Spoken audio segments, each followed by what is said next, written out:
청취자분께서 보내주신 자료, 오늘은 민수기 29장에 관한 주석서를 함께 깊이 파고들어 보겠습니다. 네, 이번 자료를 읽어보니까요, 고대 이스라엘 달력에서 이 일곱째 달이 마치 한 해의 영적 클라이맥스처럼 느껴지더라고요. 아, 그렇죠. 거대한 서막을 알리는 나팔 소리로 시작해서 가장 깊은 자기 성찰의 시간으로 들어갔다가 마침내 온 나라가 함께하는 큰 축제로 마무리되잖아요. 네, 맞습니다. 오늘은 이 강렬한 한 달간의 영적 여정을 한번 따라가 보려고 하는데요.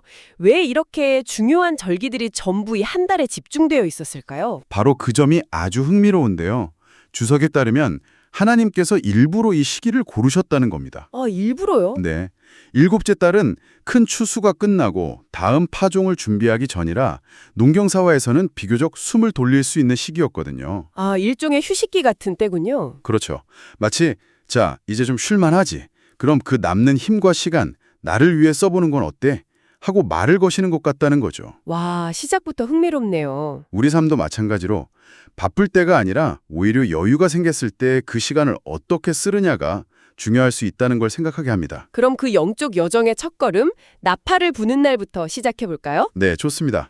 첫날부터 나팔을 크게 불었다니 뭔가 대단한 일의 시작을 알리는 신호탄 같았을 것 같아요. 맞습니다. 단순한 세 달의 시작이 아니었죠.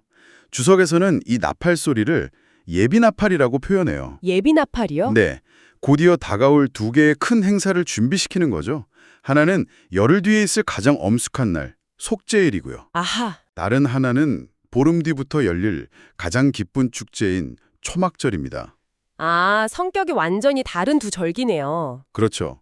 이 두 가지 상반된 절기를 앞두고 마음을 다잡으라는 일종의 영적인 기상나팔이었던 셈입니다. 여기서 주석이 아주 중요한 점을 짚어주더군요. 어떤 부분이었죠? 이 나팔절에 드리는 특별한 제사 때문에 매일 아침 저녁으로 드려야 했던 제사, 그러니까 상번제가 면제되지는 않았다는 부분이요. 아, 네. 아주 중요하죠. 이건 마치 오늘이 제 생일이라 저녁에 엄청난 파티를 할 거라고 해서 아침밥을 거르진 않는 것과 비슷한 느낌일까요? 아주 정확한 비유입니다. 상번제는 이스라엘 신앙의 가장 기본이 되는 매일의 식사와도 같은 거였거든요. 그렇군요. 주석은 이 원리를 오늘날 우리에게도 적용합니다.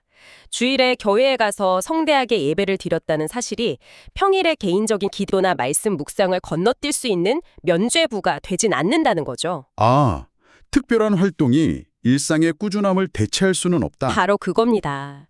그 위에 더해져야 한다는 아주 중요한 원칙을 보여줍니다. 그렇군요. 기본기는 절대 건너뛰면 안 된다는 거네요. 맞습니다. 자, 그렇게 나팔 소리로 준비를 하고 열흘이 지나면 가장 엄숙한 날, 속죄일이 찾아옵니다. 네, 자신을 돌아보며 괴롭게 하는 날인데 레위기에서 이미 다룬 내용 말고 민수기에서는 추가로 번제를 드리라고 명령하고 있어요. 네, 그렇죠. 왜 죄송합니다라고 말하는 날에 당신은 위대합니다 라는 고백이 또 필요했을까요? 바로 그 질문이 핵심을 꿰뚫고 있습니다. 우리가 흔히 제사라고 하면 다 비슷하게 생각하기 쉬운데요. 네, 주석은 여기서 속죄제와 번제의 차이를 명확히 구분합니다. 속죄제는 말씀하신 대로 제가 잘못했습니다 하고 죄의 문제를 해결하는 제사고요. 네, 부정적인 걸 처리하는 거군요. 반면에 번제는 하나님은 정말 위대하고 영광스러우십니다 라고 고백하는 순수하게 긍정적인 경배 행위입니다. 아, 그러니까 속죄일의 해심이 단순히 내 죄를 슬퍼하는 데서 그치는 게 아니군요. 그렇습니다. 그 죄에도 불구하고 변치 않는 하나님의 위대하심을 인정하는 데까지 나아가야 한다는 의미네요. 맞습니다. 내 죄가 아무리 커 보여도 그보다 더 크신 하나님의 영광을 바라보는 게 진정한 회개라는 깊은 통찰을 담고 있죠. 와, 그런데 여기서 이야기가 끝나지 않습니다. 주석이 진짜 놀랍다고 지적하는 부분은 그 다음이에요. 뭔가요? 속죄를 위한 제물들 외에 또 다른 속죄제, 그러니까 수념소 한 마리를 추가로 드리라고 명한다는 겁니다. 잠깐만요. 그건 좀 이상한데요. 이미 속죄를 위한 제사를 드리고 있는데 왜 또 속죄제가 필요한 거죠? 그렇죠. 이상하게 들리죠. 이건 마치 사과를 하면서 그 사과한 것에 대해서 또 사과를 하는 것처럼 들리는데요. 네네. 거의 영적인 덫처럼 느껴지기도 하고요. 내가 하는 회개조차 잘못됐다면 도대체 어떻게 확신을 가질 수 있겠어요? 좀 절망적이지 않나요? 바로 그 절망적인 느낌을 갖게 하려는 의도가 숨어 있다고 주석은 설명합니다. 의도된 거라고요? 네. 이건 우리가 드리는 회개의 기도, 우리가 흘리는 참회의 눈물, 그 행위와 말 속에조차 얼마나 많은 불순물과 결점이 섞여 있는가를 똑바로 보게 만드는 장치라는 겁니다. 아, 우리의 회개조차도 하나님의 완전한 속죄가 필요할 만큼 불완전하다는 사실을 깨닫게 하는 거죠. 와, 그렇군요. 결국 이 복잡한 제사법은 스스로의 한계를 드러내고 있는 셈입니다. 이런 동물 제사로는 영원하고 완전한 속죄에 이를 수 없다. 더 완벽한 무언가가 필요하다는 사실을 매년 가르쳐주고 있었던 겁니다. 아, 이제야 그림이 맞춰지네요. 이 복잡하고 끝없는 것 같은 제사들이 오히려 이것만으로는 부족하다라는 걸 역설적으로 보여주는 장치였다는 거군요. 바로 그겁니다. 정말 깊은 의미가 담겨 있네요. 그렇게 영혼을 괴롭게 하며 깊은 성찰의 시간을 보낸 뒤에 드디어 15일부터는 분위기가 180도 바뀝니다. 네, 초막절이라는 기쁨의 축제가 시작되죠. 눈물로 씨를 뿌리는 자는 기쁨으로 거두리로다라는 시편 126장 5절 말씀처럼 깊은 회개 뒤에 진정한 기쁨이 온다는 걸 보여주는 것 같아요. 맞습니다. 이 축제의 핵심을 두 가지였습니다. 하나는 기뻐하는 것, 다른 하나는 그 기쁨 속에서 제물을 드리는 것이었죠. 그 부분이 인상 깊었어요. 보통 우리는 축제나 휴가라고 하면 모든 의무에서 벗어나 쉬는 시간이라고 생각하잖아요. 그렇죠. 그런데 이스라엘의 가장 큰 축제는 가장 많은 제물을 드려야 하는 어찌 보면 가장 바쁜 시간이었다는 게 참 역설적이에요. 맞습니다. 주석은 여기서 진정한 영적 기쁨이란 우리를 하나님 섬기는 일에서 멀어지게 하는 게 아니라고 설명해요. 오히려요. 오히려 그 일을 더 기쁘게 할 수 있도록 마음을 넓혀주고 힘을 주는 것이라는 거죠. 아, 심지어 그들은 초막이라는 임시로 지은 엉성한 오두막에 머물면서 이 모든 것을 행했습니다. 외부 환경이 불안정하다는 게 하나님 섬기는 의무를 소홀히 할 핑계가 될 수 없다는 걸 몸소 체험한 것이죠. 그런데 솔직히 고백하자면 이 초막절 제물 목록을 읽다가 눈이 감길 뻔했습니다. 하하. 너무 길고 반복적이잖아요. 첫째 날엔 수송아지 13마리, 숫양 2마리. 둘째 날엔 수송아지 12마리. 거의 똑같은데 이걸 왜 굳이 매일매일 따로 기록했을까 싶더라고요. 하하. 아마 성경을 읽는 많은 분들이 그렇게 생각했을 겁니다. 그렇죠. 주석도 바로 그 지점을 놓치지 않아요. 왜 이렇게 지루할 정도로 반복하는가? 두 가지 중요한 의미가 있다고 합니다. 어떤 건가요? 첫째는 교육적인 목적입니다. 하나님께서는 이 의식을 아주 정확하게 날마다 정해진 규례에 주목하며 지키기를 원하셨다는 거죠. 대충 뭉뚱그리지 말고 매일매일의 순종에 집중하라는 의미입니다. 매일의 정성이 중요하다는 거군요. 그렇죠. 그리고 두 번째 의미가 더 깊습니다. 네. 순전한 마음으로 드리는 섬김은 비록 그것이 매일 반복되는 것처럼 보일지라도 결코 하나님을 실증나게 하지 않는다는 사실을 보여준다는 겁니다. 아, 우리가 매일 비슷한 내용으로 기도하고 매주 비슷한 순서로 예배드리는 걸 두고 지겹다라고 생각해서는 안 된다는 가르침이죠. 와.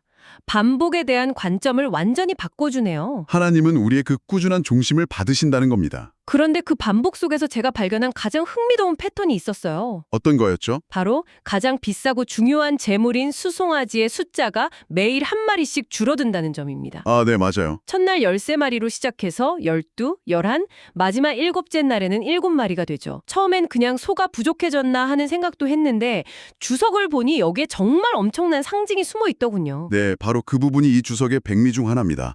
여기에 대한 해석이 정말 탁월하죠. 네. 첫 번째 해석은 아주 현실적이에요. 이래 동안 계속되는 축제에서 재물의 부담과 비용이 만만치 않았을 테니 백성의 연약함을 고려해서 하나님께서 점차 그 부담을 줄여주셨다는 자비로운 해석입니다. 아, 그럴 수 있겠네요. 그런데 두 번째 해석이 훨씬 더 신학적이고 뭐랄까 충격적입니다. 네, 저도 그 부분에서 소름이 돋았어요. 주석은 이 제사 제도가 마치 내장된 카운트다운 타이머를 가진 것과 같다고 설명합니다. 카운트다운이요? 네. 수송아지 숫자가 줄어드는 것은 이 율법적인 제사제도 자체가 점차 쇠하해지고 결국에는 사라질 운명이라는 것을 상징적으로 보여준다는 겁니다. 와, 이 수많은 동물의 피가 결국 단 하나의 비교할 수도 없이 더 완전하고 값진 제물로 완성될 것이라는 사실을 매년 예고하고 있었다는 거죠. 이 시스템 자체가 자신의 종말을 스스로 선포하고 있었던 셈입니다. 정말 놀랍지 않나요? 그리고 실제로 예수님께서 누구든지 목마르거든 내게로 와서 마시라 고 외치셨던 때가 바로 이 초막절 명절 끝날이었다는 사실과 연결되니 그 의미가 훨씬 더 생생하게 다가옵니다. 맞습니다. 그 외에도 주석은 몇 가지 중요한 원칙들을 더 짚어주죠. 네. 모든 제사에 떡과 포도주를 상징하는 소제와 전제가 늘 함께 드려졌다는 점, 그리고 기쁜 축제 기간 중에도 매일 죄를 깨닫게 하는 속죄제는 빠지지 않았다는 점, 그렇죠. 또 이 모든 특별한 행사 속에서도 매일의 기본기인 상번제는 단 하루도 거르지 않았다는 점들을 통해 앞서 말한 원리들을 다시 한번 강조합니다. 그런데 마지막 39절에서 또 한 번 중요한 반전이 있더군요. 이 모든 어마어마한 양의 제물들은 회중 전체가 공동으로 드리는 것이었지만 이것이 개인이 자발적으로 드리는 서원제나 낙헌제를 대체하지는 않았다는 사실 말입니다. 네, 마지막으로 꼭 짚어야 할 부분입니다. 공동체의 예배나 대표자의 기도가 우리 각자의 개인적인 헌신과 기도를 면제해주지 않는다는 원리이죠. 네. 주석은 이걸 아주 아름다운 표현으로 설명합니다. 하나님께서는 우리가 반드시 해야 할 것을 명하시면서도 동시에 우리의 자발적인 사랑과 헌신으로 채울 수 있는, 더할 수 있는 것을 위한 여백을 남겨두셨다는 겁니다. 하나님께서 남겨두신 여백이라니 정말 멋진 표현이네요. 그렇죠.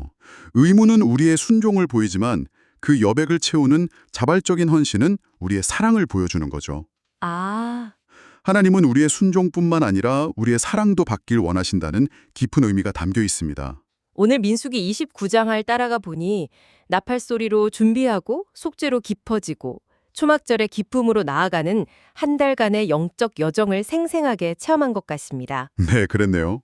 특별한 섬김이 일상의 경건을 대체할 수 없다는 원칙, 심지어 우리의 회개조차 하나님의 은혜가 필요하다는 깊은 통찰, 그리고 수많은 제물이 결국 단 하나의 완전한 제사를 향한 카운트다운이었다는 비밀까지 정말 많은 것을 발견한 시간이었습니다. 특히 주석의 마지막 부분에서 언급된 하나님께서 남겨두신 여백이라는 표현이 계속 마음에 남습니다. 네, 저도요. 하나님께서 우리에게 명하신 의무들을 성실히 감당하는 것을 넘어서서 우리의 자발적인 사랑과 감사로 채워나갈 수 있는 그 여백에 대해 생각해 보게 됩니다.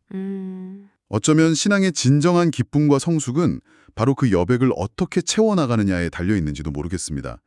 청취자님의 삶에서 의무를 넘어선 순수한 사랑으로 하나님께 드리고 있는 자원하는 제물은 무엇인지 오늘 한번 조용히 헤아려 보는 시간을 가져보시는 것은 어떨까요?